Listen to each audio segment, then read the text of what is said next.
మీ business ఏదైనా మీ ఊర్లో promotion చేయాలంటే అది సుమన్ టీవీతోనే సాధ్యం. ఇప్పుడే సంప్రదించండి.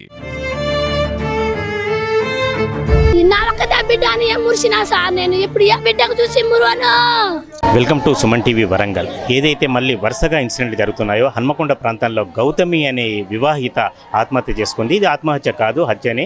ఇది ఎవరైతే వాళ్ళ భర్త ఉన్నాడో గణేష్ అతన్ని చంపాడని బంధువులు ఆరోపిస్తున్నారు. ఇక్కడ మనకు తల్లి చూడొచ్చు, తల్లి ఇక్కడ ఉంది, తండ్రి ఉన్నాడు.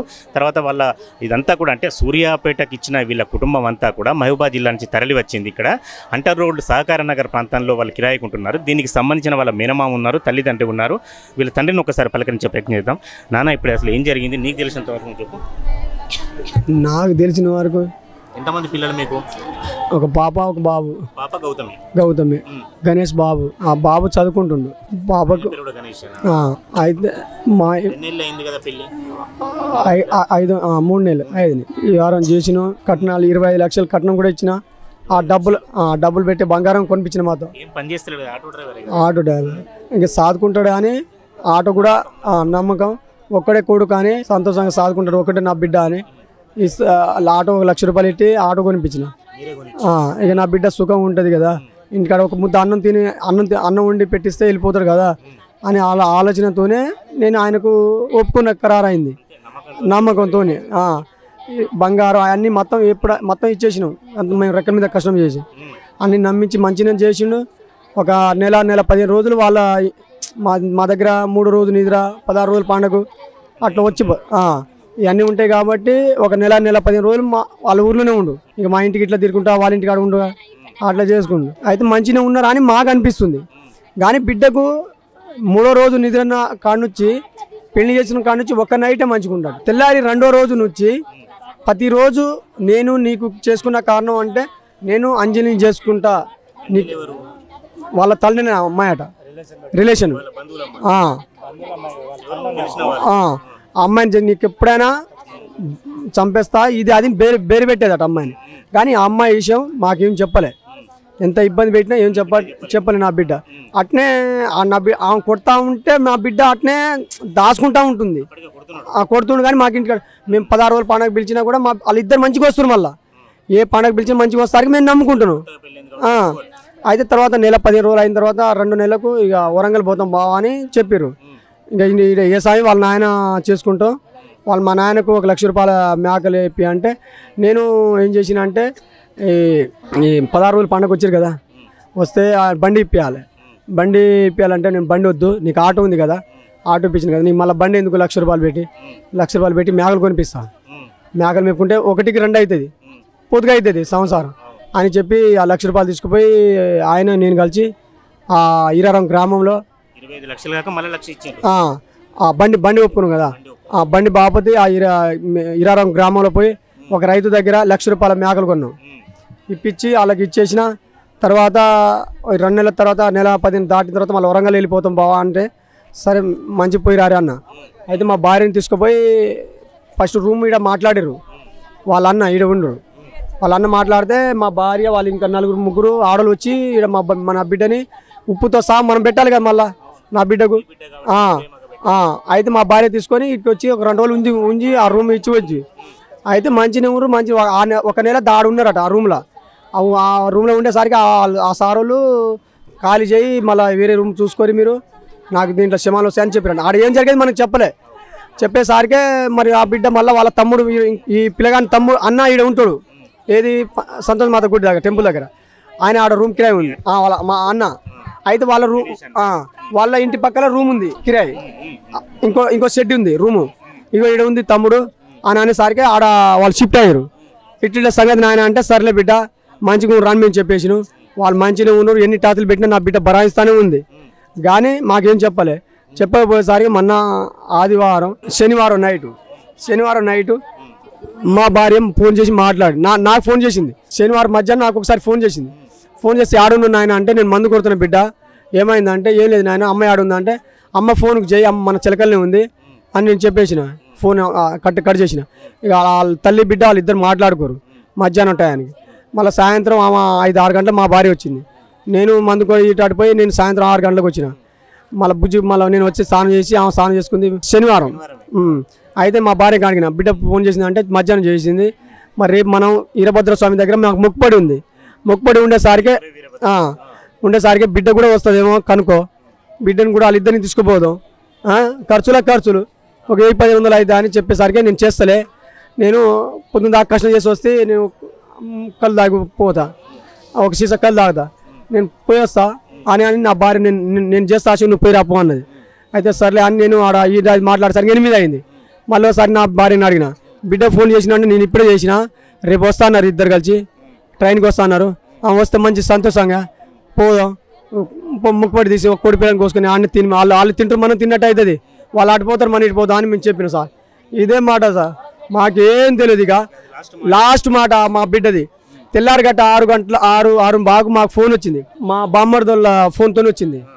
అయితే నాకు పొద్దున్నే రైతులు ఫోన్ చేస్తారు, నేను మందు కొట్టడానికి పోతా, వరాలు చెక్కడానికి పోతా, నేను ఏ పనికంటే నా యశాన్ని చూసుకొని కూడా నేను ప్రతిరోజు ఏ పనికంటే నేను వెళ్ళిపోతా, రోజుకు 500 రూపాయలు నేను తెస్తాను, నా ఇంటి పని చేశాను. అలాంటిది నాకు ఒక రైతు వచ్చి లేపేసరికి నేను తర్వాత 10 గంటలకు వస్తా అని చెప్పిన. ఆయనకి వెళ్ళగొట్టి అంతలోనే ఫోన్ వచ్చేసరికి మా భార్య ఎత్తింది. మా భార్య ఎత్తేసరికి మా అక్క మాట్లాడింది. అయితే మా అక్క మాట్లాడేసరికి మధుకు ఈ అబ్బాయికి అంటుందట. అయితే ఎందుకు నాకు ఏదని నాకు చెప్పని మా భార్య అన్నదట. చెప్పకపోసరికి అశోక్ ఇగో మధు కాటయ్యి అని చెప్పింది.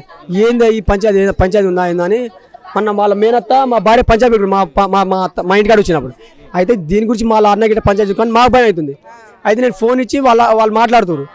వీళ్ళ అమ్మ బాగా ఏడ్చింది, ఏడ్చి వాళ్ళ అమ్మకు లోపల తలిపేసిండు, నాకు చెప్పలే, తలిపేసి బెడ వేసిండు వాళ్ళ అమ్మ లోపలే మొత్తుకుంటుంది.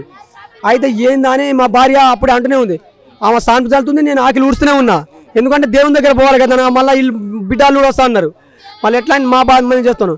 అయితే ఒక్కసారి పోయి రాపోవచ్చు కానీ నీకు ఏదని ఉన్న అనుమానం బాగుంటుంది ఎందుకు అని నేను మా భార్య బెదిరిస్తున్నా. నువ్వు పోతే నేనే పోయి వస్తా అంటే మళ్ళీ ఆడపోతే నీకు ఆయాసం వస్తుంది, ఒంట్లో బాగలేదు అని అనేసరి నేను పోయేసరికి నేను ఈ పిల్లగాన్ని అడిగిన, ఏమైంది మాదా అంటే ఏం చెప్పరాదా అంటే నీ బిడ్డ బాగలేదని ఒక మాట మాట్లాడు. ఇదే మాట ఆ నైట్ 2 గంటలకు చంపేసారు సార్. 2-3 గంటల ప్రాంతాన్ని చంపేసి తెల్లారి ఓల్సి వాళ్ళ అన్న ఉండు ఎవరు గణేష్ వాళ్ళ అన్న వాళ్ళ ఇంటి ఇదే ఈ రూము ఆయన కూడా ఆటో తోలుతాడు. ఆయనకు తీసుకుపోయి మళ్ళీ ఇక వీళ్ళు ఓల్డ్ సీట్లో ఉంటాడు. ఇంకో ఆయన నాకు తమ్ముడు అవుతాడు, ఆయనకు బావ అవుతాడు ఆ పిల్లగానికి. ఆయనకు ఓల్డ్ సీట్కి ఆయన తీసుకొచ్చి ఆడ చచ్చిపోయిన తర్వాత పినికకు ఇక్కడ వేసుకురావడం ఏంది కారణం అని నేను అడిగే దర్శనం నాది. అది నాకు ఇన్ఫర్మేషన్ తెలియకుండా అక్కడ చచ్చినమైన మనిషికి ఇక్కడ ఎందుకు కాలికి తీసుకొచ్చి నాకు తెలియకుండా వాళ్ళకు తెలుసు, వాళ్ళంతా చేసి మళ్ళీ ఈడ ఇది అంబులెన్స్ ఉంది కదా, ఆ అంబులెన్స్ ఫోన్ చేసి వాళ్ళు తీసుకొచ్చి ఇక్కడ వస్తారుగా ఆడనే చచ్చిపోయిన మనిషికి ఇక్కడ ఎందుకు తీసుకొచ్చి అని నా బాధ సార్. నాకు ఏ రెస్పాన్స్ చెప్పలే. నేను నిన్న 9 గంటలు వచ్చిన మనిషిని నా బిడ్డ 5 గంటల చచ్చిన మనిషిని ఇప్పుడు దాకా నాకు ఏ రిపర్మెంషన్ రానియట్లే, చెప్పట్లే, కాలే. నాకు దయచేసి పోలీసు వాళ్ళు అయినా సహకరించాలి. ఏ బిడ్డ ఏ కూతురు కానీ ఇలాంటి రావద్దు. ముఖ్యమంత్రికి అయినా దయచేసి 10,000 సంవత్సరాలు చెప్తున్నా, ఏ ఆడపిల్లకైనా ఇలాంటి శిక్ష రావద్దు. మీరు కూడా ముఖ్యమంత్రి దయచేసి నా బిడ్డ వచ్చిన బాధ ఎవరు రావద్దు, పతిన చర్య నువ్వు కూడా మీరు తీసుకోవాలని 10,000 నమస్కారం పెడుతున్నా.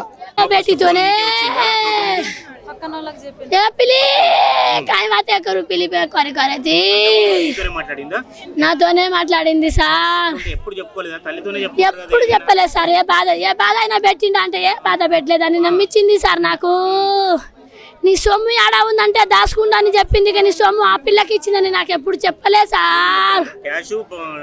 తవ్వించుకుంటూ సార్ మస్తు సొమ్ము చెప్పించిన సార్. పెద్ద దూరాలు కూడా చెప్పలే సార్. అంత బంగారం నేను చెప్పించిన సార్. విజయవాడ పోయి కష్టం చేసి విజయవాడ పోయి బొచ్చ మోసిన సార్. 3 అంతస్తులు సిమెంట్ కట్ట మోసిన సార్. నేను ఆడది నా బిడ్డ సంతోషంగా ఉండాలని నేను ఇచ్చిన సార్. అన్ని ఇచ్చిండు. సరే పోని బిడ్డ, నా రెక్కల సొమ్ము ఏం పోలే. నేను ఉన్నంతసేపు నీకు ఏం బాధ ఉండదని అనుకున్నా, నీకు బాధ పెడతాడేమో అనుకున్నా, కానీ నేను అట్లా అనుకోలే సార్. ఎందుకు అట్లా అంటే, ఓ బిడ్డ నేను ఆదివారం పొద్దున వస్తా, ఏం చేస్తున్నావు బిడ్డ అంటే, అమ్మ మా మామ మంచం మాలుతుండు, నేను రొట్టెలు చేసిన కూర వండినా అని చెప్పింది. అయితే నేను రేపు పొద్దున దేవుని దగ్గర పోతున్నా అంటే, నేను వస్తామ్మా నేను కూడా నిద్ర చేస్తా అని చెప్పింది సార్. ఏ దేవుని దగ్గర పోయి నిద్ర చేస్తుందో నాకు తెలియదు సార్. నిన్న ఓ సార్ అయితే నేను నమ్మలే, మంచిగా ఉన్నారు అనుకున్నా సార్. నా తమ్ముడు కాళ్ళ పడ్డ ఏడ్చిన, ఏమైంది తమ్ముడు అంటే ఏం లేదు అక్క, నాకైతే ఏం చెప్పలే అక్క, నీ బిడ్డ అని చెప్పిండు కానీ నేను చంపిన అయితే చెప్పలే. తర్వాత పోలీస్కి చెప్తే ఆయనకు పోయి తీసుకుపోయి ఏం అడిగిర్రో ఏం చేసిర్రు సార్. నేను అజ్మీర్ అంజలి ఇద్దరు కలిసి చంపినాం సార్.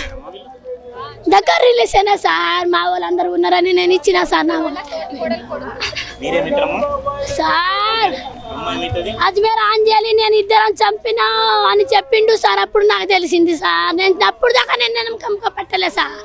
చంపిండని నేను నమ్మలే సార్. ఇంకా ఏమనకు, ఆయన చంపలే, కొట్టకు నువ్వు, ఆయన దగ్గర డబ్బులు తీసుకుంటే మన కడుపు నిండుద్దా, మన బిడ్డ పోయింది అనుకున్నా కానీ అట్లా చంపిండని నాకు చెప్పి తర్వాత చెప్పిండు సార్. చెప్పి పోయి జైలా కూర్చుండు సార్. అదే ముందు చెప్తే నా బిడ్డతో పాటు ఆయన పంపుతుంది కదా సార్. నాకేం న్యాయం చెప్తారు సార్? ఏ బిడ్డకు రావద్దు ఈ బాధలు, ఏ తల్లి తండ్రికి రావద్దు సార్. నీ నాకే న్యాయం చెప్తావు సార్ నువ్వు? ఏ బిడ్డకు చూసి మురిసిపో, నువ్వు మర్చిపో అని చెప్పు సార్. నేను మర్చిపోతా. నా బిడ్డ నాకంటే తెల్లగా ఉంది సార్. సార్ ఏ న్యాయం చెప్తావు సార్ నువ్వు? అంజలి రావాలే సార్. గణేష్ నా ముందు వచ్చి నిలబడిన తర్వాత నా బిడ్డకి ఏదైనా చేస్తా సార్. ఏ న్యాయం చేస్తారు సార్? నా ఒక్కతే బిడ్డ అని ఏం మురిసినా సార్. నేను ఇప్పుడు ఏ బిడ్డకు చూసి మురువను, ఏ బిడ్డకు చూసి ఏం కష్టం చేయను. నా ఒక్కతే బిడ్డ అని ఏం మురిసినా సార్. నేను ఇప్పుడు ఏ బిడ్డకు చూసి మురువను.